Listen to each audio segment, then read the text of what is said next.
आप देख रहे हैं फानूस टीवी। उत्तराखंड में बाल अधिकार संरक्षण आयोग बच्चों के साथ होने वाले अपराधों के मामले पर अब अधिक संवेदनशील नजर आ रहा।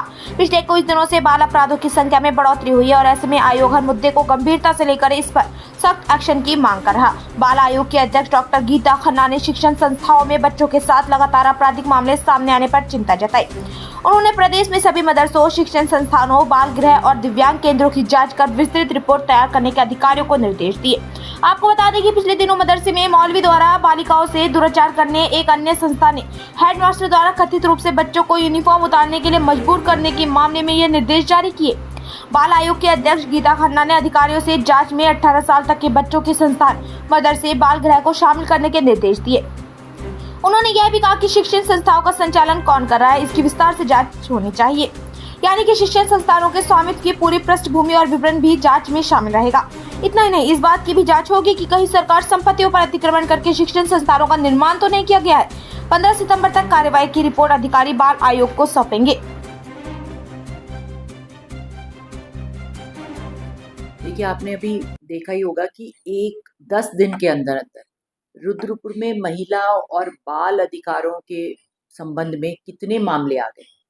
नर्स की हत्या करके झाड़ी में फेंक दिया गया, बच्चियों के साथ दुष्कर्म मदरसे के नाम पर हो रहा है, फिर वो एक छोटी बच्ची बस की चपेट में आके उसकी डेथ हो गई है। तो इन सबको लेके एक हमें वैसे भी ज़रूरत है।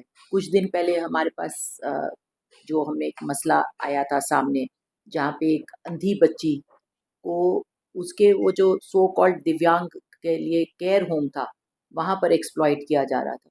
सो इसलिए बाल अधिकार संरक्षण आयोग ने कहा है कि जहाँ-जहाँ बच्चे रहते हैं और ख़ास तौर पे ऐसी जगहें जहाँ बच्चे आवासीय परिस्थिति में रहते हैं, हॉस्टल कंडीशंस में रहते हैं, वहाँ की हर तरह की जांच होनी चाहिए। सबसे पहले तो जैसे मदरसा है तो उसका एक नियम है ना कि कैसी ज़मीन पे बन सकता है, पर्सनली ओन हो सकता है क्या। तो कोई धर्म की शिक्षा के नाम पे बच्चों के साथ खिलवाड़ ना करे।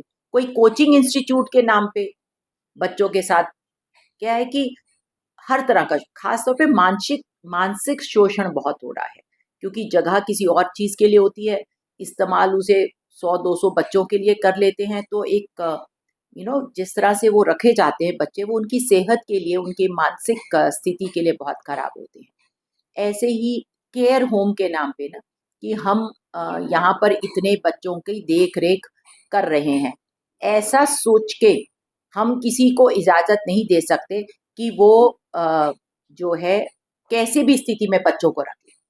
और मैं आप सबके माध्यम से बार बार ये बात कहती आ रही हूँ और फिर से एक बार दोहराना चाहूँगी अभिभावकों के लिए कि यदि आप अपने बच्चे को कहीं भी पढ़ाई के लिए, कोचिंग के लिए, धर्म की शिक्षा के लिए भेज रहे हैं, तो उसकी जानकारी जुटाएं कि कैसे लोग हैं, संस्थापक कौन है, उसका मंशय क्या है, उसकी क्रेडिबिलिटी क्या है, उसका बैकग्राउंड क्या है।